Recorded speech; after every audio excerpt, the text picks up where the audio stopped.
Friday, June 3rd, and this is your coffee break on the HAN Network. I'm Kate Czaplinski, bringing you the latest local news, and later in the show, a rundown of our most read stories of the week across all of our websites. Rob Adams will have a look at the forecast and a Nutmeg Sports update, and Donald Ang will take a look back on this day in history. But first, on to today's news. According to Hearst, Connecticut media, a 17-year-old Greenwich teenager accused of a fatal hit-and-run collision initially told police investigators that he hit a deer, not a pedestrian, when they went to his home to question him. Andrew Schmidt of Round Hill Road appeared Thursday in Superior Court in Stamford, where he petitioned to have his case tried in the juvenile court system. He currently is being charged as an adult on a felony count of evading responsibility in an accident that results in a fatality in relation to the April 17th death of Greenwich resident Edward Setterberg. A conviction is punishable by up to 10 years in prison. As the court proceedings unfold against Schmidt, police records allege that a day of fun for 5 young people turned deadly around 11 o'clock on that Sunday night. A teenager who was riding in a car near the Mercedes-Benz that allegedly struck Setterberg called Schmidt shortly after the collision and said to him, "You just killed someone," according to records. One teenager in the group told police that no alcohol was involved, but that Smith and 2 others might have used marijuana sometime during the day. And in Shelton, people were upset following the Board of Ed's decision to deny the Conklin family their request to receive an honorary diploma for their late son at Shelton High's graduation. Since then, that decision has been reversed, but according to the Shelton Herald, people were so upset they went to social media to bash Board of Ed Chairman Mark Holden following a May 25th meeting. One person went as far as sharing Holden's personal address and insurance business information on Facebook, suggesting that people show up, cause a ruckus, and boycott. Holden said he has had to have the police come to his home at 2 in the morning for fear of his safety since the board's decision. Holden said, "If they want to call me a jerk, I'm an elected official, so that's within bounds, but it's risen to a new level." He said he's been unable to determine whether or not the Facebook users are Shelton residents, and he has had to take precautions since the online attack began. Holden says he thinks the damage done to his business could result in a lawsuit filed for defamation of character. We spoke with editor Aaron Berkowitz. More on that story on this week's CT Pulse, which you can watch on HAN.network or read more on that story at sheltonherald.com. And a Fairfield gymnastics coach has been charged with possessing suspected PCP after being stopped on Interstate 95 in Bridgeport, according to the Connecticut Post. Thomas Capo of Ox Yoke Lane in Norwalk was charged with possession of narcotics and released after posting a $1,000 bond. Capo is a coach at the Gymnastics Academy of Connecticut. Officials there had no comment on his arrest. On May 27th, state police pulled over a 2010 Chevrolet Impala being driven by Capo on I-95 for a driving violation. State police said they searched the car after canine CODA indicated that there were drugs in it. Police said they subsequently found a substance that then tested positive for PCP. And in other news today, the Valley Independent Sentinel is reporting that Ansonia's school board finalized a budget Wednesday that will result in 4 layoffs. A total of 9 positions were eliminated, district-wide, school officials said, but many employees will be reassigned to other jobs that were open due to attrition. Meanwhile, school sports, which school administrators had said were on the chopping block, will be funded fully after Mayor David Cassetti promised about $200,000 more to the school system than what was allocated by aldermen last week. In addition, an elementary school art teaching position reduced to part-time last year was restored to full-time. Superintendent Carol Merlone said after the meeting that of the teachers to be laid off, 3 taught at Prendergast School and 1 taught at Mead School. You can get more on that story at valleyindy.org. And firefighters came to the rescue of a dog in Middletown this morning. Firefighters responded to Henley Street in Middletown around 7:30 in the morning after a resident spotted a Great Dane on a neighbor's roof. Firefighters said the dog's owners were at work at the time, so firefighter Mike Souza climbed a ladder to rescue the dog. NBC Connecticut reports that at first the pup growled at the firefighter, but soon warmed up to him and he guided the dog back through the open window. And a Shelton man and a Berlin woman are charged with forgery following a fishing license check on the Quinnipiac River. The two Connecticut residents were arrested on forgery charges for possession of fishing licenses that had allegedly been illegally created. During a fishing enforcement patrol along the Quinnipiac River in Meriden on April 18th, a DEP environmental conservation police officer witnessed 47-year-old Bradford Benton of Shelton and 24-year-old Kelly Schmay of Berlin both actively fishing. The officer approached the two to conduct a fishing compliance check and observed that their licenses did not appear to conform to the type of document that's now in use. A check of records revealed that neither Schmay or Benton had purchased valid 2016 fishing privileges, and the documents they had were similar in format to an old 2011 fishing license. The ENCON officers then applied for warrants for the arrest of both of them, which were recently issued by Meriden Superior Court. Both were charged with second-degree forgery, conspiracy to commit forgery in the second degree, and fishing without a license. And the question in Trumbull right now is whether town administrators will move forward in a pursuit of a new Trumbull Community Center, or if calls to immediately stop will be answered. As the Town Buildings Committee has set forth with its next step, picking 4 architecture firms to come up with site plans for 2 potential locations, the political lines have been drawn and reinforced in case anyone thought the latest strife between Trumbull Democrats and Republicans could be settled amicably. As the committee waits to hear plans from the architects on June 23rd, an online petition that asks for the process to cease has gained 500+ signatures in 2 weeks. Eric Paulson, who created the petition on May 16th, said this spring he began to realize what was going on with the committee, and it was disturbing to him that they were moving forward without community input. You can get a lot more on that story at TrumbullTimes.com. But we're going to switch gears now and throw it over to Rob Adams for a look at the forecast. All right, Kate. Good morning, everyone. Let's dive into it. Showers likely mainly before noon. A cloudy day with a high near 71 and the wind out of the south from 5 to 7 miles per hour. Come on in. The weather is fine. Chance of precipitation is 70%. Mostly cloudy and a low 59. Hey, wouldn't you rather hang in here where it's dry? I mean, it's wet outside. Mostly cloudy, low 59 tonight. Saturday, mostly sunny, high 83. So that's sounding pretty good, the better of our days.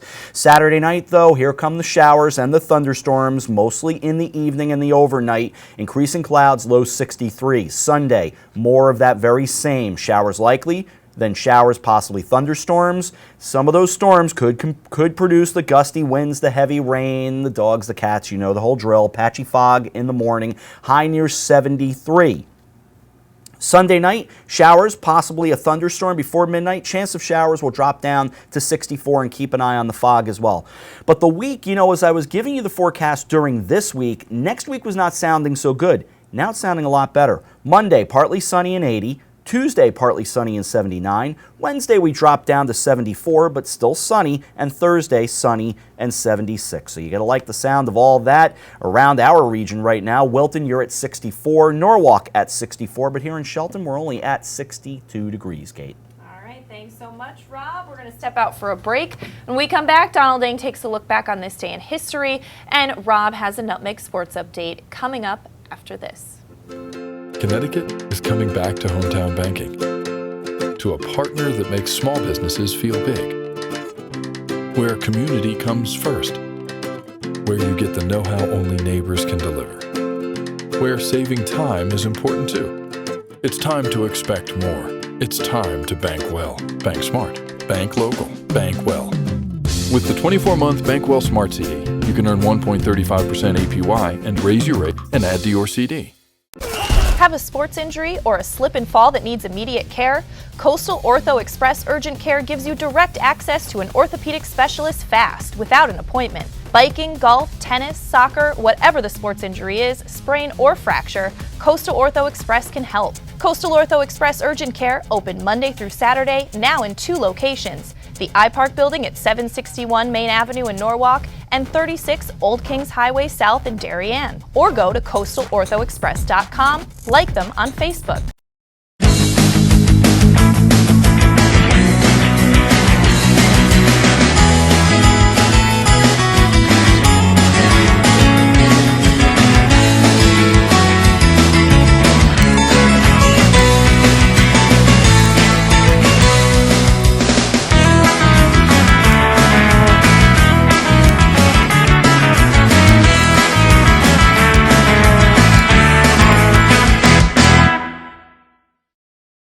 Walter Stewart's Market in New Canaan is your time-saving local shopping destination for the best of spring. Find many of your favorite products, from great specials on everyday items to the freshest organic produce, artisanal cheeses, and grass-fed steaks. Drop off your knives to be sharpened, grab a beautiful bouquet of spring flowers, and stop in next door for a wine tasting. Plus, their personable staff is always ready to lend a helping hand. So stop in to Walter Stewart's Market, 229 Elm Street today, or shop online at stewartsmarket.com.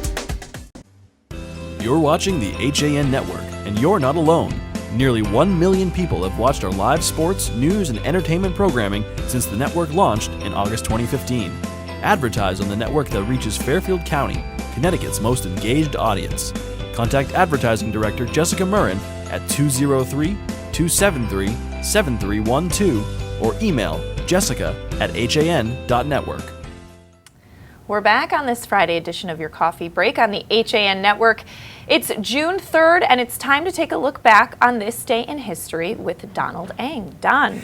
Kate, do they have a category for most famous sporting events that never happened? If so, we probably have the winner today. But first, we're going to go back to 1780. Former Massachusetts Governor Thomas Hutchinson dies in England. Hutchinson had been born in Boston to a family that had lived in the colonies for well over a century. In fact, he was a descendant of Anne Hutchinson of Parkway fame, but he had the misfortune of being the royal governor when the Boston Massacre happened and was forced to flee to England. One Boston newspaper reduced his 70 years of public service to one line in his obituary: Governor Hutchinson has died. 1864. In the American Civil War, the Battle of Cold Harbor. Robert E. Lee's most decisive victory of the Civil War was also his last.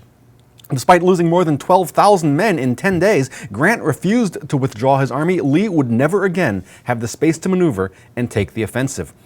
To 1942, Japan begins the Aleutian campaigns by bombing the island of Unalaska. Often called the Forgotten Battle because it happened simultaneously with the Guadalcanal campaign, the Japanese actually occupied 2 islands in the Aleutians for more than a year. And finally, now we go all the way back to 1888 for this. Oh, somewhere in this favored land, the sun is shining bright. The band is playing somewhere, and somewhere hearts are light. And somewhere men are laughing, and somewhere children shout. But there is no joy in Mudville. Mighty Casey has struck out. 4 is 1, 2, 3 strikes, you're out at the old ball game. That, of course, the poem Casey at the Bat by Ernest Lawrence Thayer, published in the San Francisco Examiner on this day in 1888. After Cooney and Barrows make out, Flynn and Jimmy Blake, implied to be weak hitters, both get hits. Why are your 2 worst hitters batting ahead of your best? The manager would have to be crazy, or Tony La Russa. Anyway, we never learn the name of the pitcher who threw the most famous strikeout in fictional history. That is your look back in history for June 3rd, and I'm Donald Eng. All right, thanks so much, Don. Well, getting back to a little more news today. In Ridgefield, plans for a new St. Mary Church on High Ridge facing down Katuna Street have been announced by the parish, and the future of the 120-year-old St. Mary Church building is unclear. St. Mary's plans are described in a document called Facilities Master Plan Rebuilding Our Lord's House and dated June 2016. It was sent out to parish members and is available on the church's website. It says a master plan committee formed in 2014 and has been studying the facilities issue and had recommended that a new church be built to address the space needs of the 3,000 parish members. The plan calls for building a new 750-seat church on High Ridge Avenue facing down Katuna Street. It would include meeting space as well as an area where families could socialize after Mass. The estimated cost of the project is reportedly $10 to $12 million, with the money to be obtained by a combination of fundraising and selling off property owned by the parish. There's much more on that story at theridgefieldpress.com. But we're going to throw it back to Rob Adams now for a Nutmeg Sports Update. Rob? All right, Kate, thank you very much. I'm laughing at Don analyzing the lineup for the Mudville Nine. Of course, we know that, Flynn was a hoodoo and Blake was a cake. That's a whole different discussion. You can go read the poem. It's really phenomenal. All right, there is no joy in Mudville today, but we'll dive into what's going on in high school sports, and we'll start in girls lacrosse. The last time Ridgefield and Greenwich met, they played into overtime before the Tigers came away with an 8-7 win. We had that on the HAN Network. Well, we had yesterday's action on the HAN Network. They met yesterday in the Class L quarterfinals. So let's check out the highlights. Awaiting it is Crouchley. Makes the approach and throws it home.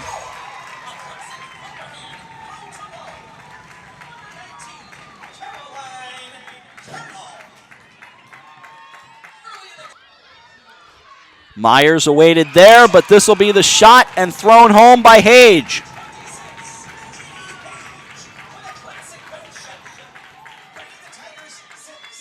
So Hage improves the circumstances for the Tigers to a 6-2 lead. It'll be Lufkin, 11 yards out. The approach and the goal. So Greenwich has scored 2 in a row. They've cut the deficit down to 2. It's 6-4. Moving in. The shot, and we've got a tie game. It's Maggie O'Gorman to knot us at 6. I'm up in the press box a little further away. Bottom line is she was able to start the play, and away we go, and away goes a goal. O'Gorman winding up and firing and giving Greenwich their first lead of the day. It's now 8-7. Here's a loose ball thrown down and scoring. Allie Myers gives Ridgefield the lead again. They're up 10-9. Says the keeper. Moving in, here's Allie Myers. Myers scores.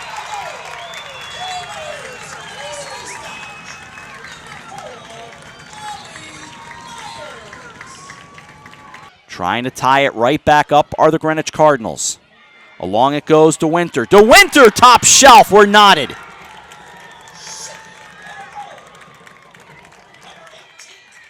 Picard, 11 yards out. Sets up as a left-handed shot. Whistle, the approach, the shot, and the save by Schultz. Schultz, the outlet. Regulation will not be enough. So we'll catch our breath and head into overtime. We are knotted at 11.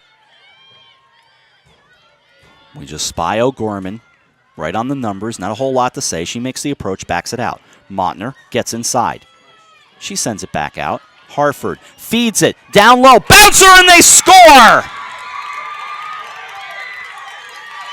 Erica Blows sends the Greenwich Cardinals, the 7 seed, into the state semifinals. Of course, we got to look things over, though. So take a look at the stick, and it's good.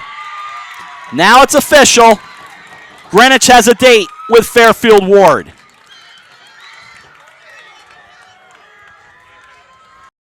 That's right. Make sure that stick is up to code. It was, and Erica Blows, game winner with 1:08 to go in overtime, moves the Cardinals onto the semifinals where they'll meet Fairfield Ward. The Mustangs got a late goal from Amanda Orvis with under 10 seconds, that is, to play, to beat Conard 10-9.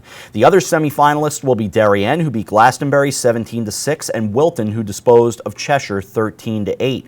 Elsewhere on the girls' lacrosse scoreboard, New Canaan beat New Fairfield 11-8 as Campbell Armstrong and Gianna Bruno each had a hat trick for the Rams. They'll play Brantford in the semis.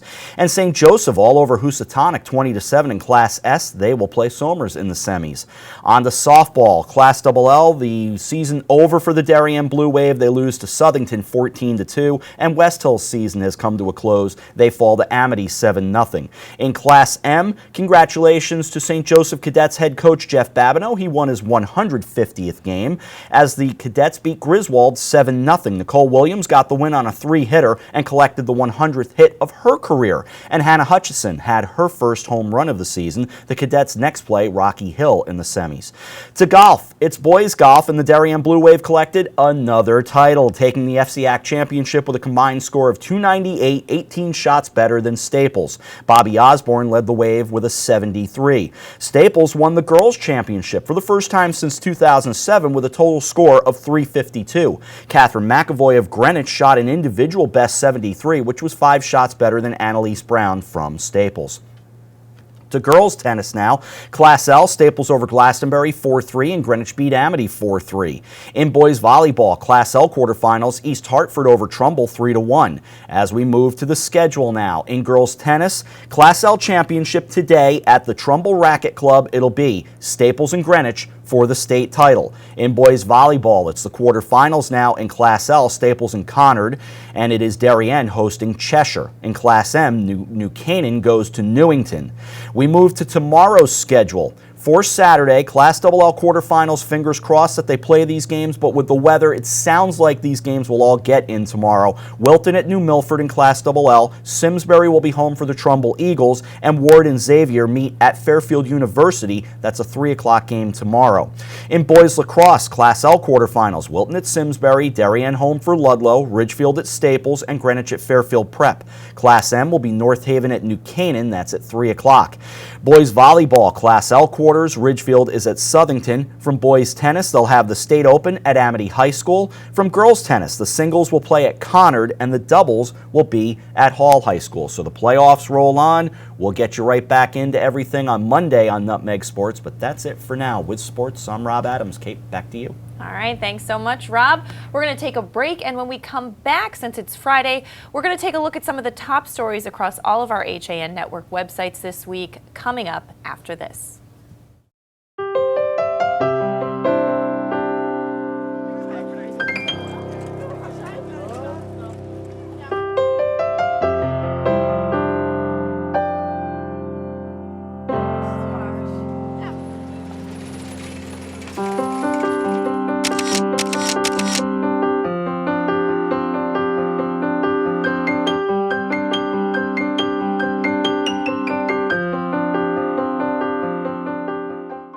For more than 50 years, Triple S has been Fairfield County's expert service for carpet, upholstery, and drapery cleaning.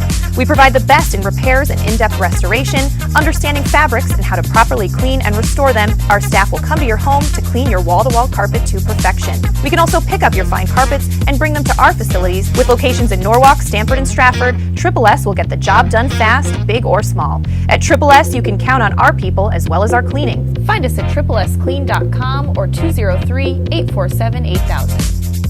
For over 25 years, Mike Cizik Painting and Wallpapering has been the name to know for residential and commercial properties in Fairfield County. He uses only the top brands, including Benjamin Moore, for impeccable preparation and lasting quality. Call Mike now and receive $500 off any job over $7,000. Mike is currently accepting reservations for spring, so call him today at 203-770-8869 or 203-972-3310. For your custom painting, finishing, and staining needs, it's Mike Cizik. At the Language School in Ridgefield, we teach practical language for real life, tailored to your professional needs or those of your children. Offering more than a dozen languages, the school specializes in creating customized classes for businesses, government agencies, and healthcare professionals in Fairfield and Westchester counties. Native speakers from around the world will instruct students of all ages in the language and the culture using a hands-on method. Find out more about what makes us different at thelanguageschoolglobal.com or call us at 203-241-7010. Warm weather, light breezes, boats are in the water. There's no better place to celebrate summer than the Dock Shop. Whether in Darien at 51 Tokenique Road or Westport at 609 Riverside Avenue, the Dock Shop is where you'll find everything you need to kick off summer. From the latest summer apparel to the newest fishing tackle, the Dock Shop will help you get the most out of your next beach day or harbor cruise. At the Dock Shop, you'll find a wonderful selection of items made in the USA and right here in New England, all with a distinct nautical flair. Boater, beach bum, fisherman, or simply love the coastal lifestyle, this is a unique place to shop. DockShop.com. We're back on this Friday edition of Your Coffee Break on the HAN Network. I'm Kate Czaplinski, and we're taking a look at some of the top stories across all of our websites this week, including the Ridgefield Press's obituary for a young man from Ridgefield that was killed in a car accident in Bethel May 17th. It was one of the most shared stories of the week. David Wood, a 2010 graduate of Ridgefield High School, died in an early morning crash. It was a single car accident in Bethel. His family said that young David, as he was known to them, was a gentle soul, finding love in everyone he met. He had just completed his junior year at Pace University in Westchester, where he was vice president of the Accounting Society. There is a memorial service planned for today, Friday, June 3rd, at the First Congregational Church of Ridgefield at 1 o'clock, followed by a gathering at the Wood home. The family is also asking that cards with any special memories be mailed to them at 10 Mountain View Avenue in Ridgefield. And another top story this week was news that a copperhead snake was found inside the pool area at Weston Middle School last Friday. Weston Animal Control and school maintenance staff were able to capture the snake without incident. It was a small copperhead snake, a baby, according to Animal Control Assistant Chris Zulkelski. Zulkelski is investigating the pool area and the area outside the school building to see if he can find the snake's nest. The snake was going in and out of the pool at the middle school, he said. At the present time, the area outside the middle school complex will not be used for student functions, according to Superintendent Colleen Palmer, who advised parents about the snake in an email that was sent last Friday afternoon. And a black bear close to New Canaan's downtown area was another top story this week. The black bear that was scared up a tree by New Canaan police Tuesday morning at 30 Owen Lane was a quarter-mile from the downtown Starbucks, but not an emergency situation, according to the State of Connecticut Department of Energy and Environmental Protection. Paul Rago, a wildlife biologist with the Wildlife Division of the DEP, spoke with New Canaan Police Animal Control Officer Allison Helm as police located the bear and attempted to get it to leave the area. The two decided to let the bear make its way down the tree and out of the area on its own timing. Helm described the bear on Owen Lane as a very difficult situation because of the proximity to town, and that if the bear were to wander toward Elm Street, the police would attempt to frighten it away and come up with another plan. And with state championships underway this week, high school sports news was big. One top story was that the Darien tennis team's super high of winning FCX for the first time in 19 years and going undefeated for the first time in even longer was brought low with a stunning thud when it was forced to forfeit its first-round match at States on a technicality. And another, of course, was the HAN Network's live coverage of the second round of the Connecticut Class XXL State Baseball Tournament when Darien and Trumbull faced off. Trumbull ended up beating Darien 5-4, but you can watch that all on demand. And finally, the FCAC Athlete of the Week was the top story across all of our websites. You can vote for your male and female picks at HAN.network. We're going to throw it over to Rob Adams now for a final look at the forecast. Get that vote out. We love seeing all the numbers come flying in on the HAN Network FCAC Athlete of the Week. Of course, Don and I will have the results on Monday on Nutmeg Sports. Showers likely today, mainly before noon as you look outside. Now, as I glance out toward Bridgeport Avenue, things look like they might even be drying up just a bit, so maybe a good sign. Cloudy and a high near 71. Mostly cloudy tonight, low 59. To Saturday, mostly sunny, just a great day, high near 83. The wind will be calm, but we'll get it out of the southwest around 6 in the afternoon. Get outside and enjoy some of that. It just sounds tremendous. Chance of showers and thunderstorms tomorrow night. Clouds will increase and a low around 63. To Sunday, showers likely, showers and thunderstorms likely as well. Some of them can produce gusty winds and heavy rain. Patchy fog as well thrown into that whole mix, and out of that buffet comes a high near 73 degrees. To Sunday night, showers and possibly a thunderstorm, and again, producing gusts, heavy wind, you know the drill by now, more patchy fog, low 64. But partly sunny and 80 as we come back for the work week, 79 for Tuesday, 74 Wednesday, 76 as we look all the way to next Thursday. Should be a good week. Let's just get through these couple of rainy days. Temperatures haven't changed a whole lot. Wilton, you stay at 64, Norwalk at 64, here in Shelton, 62 degrees. Have a great weekend, Kate. Thanks so much, Rob. We're going to wrap things up here on your coffee break. Wishing everyone a great weekend. And of course, we'll be back Monday at 11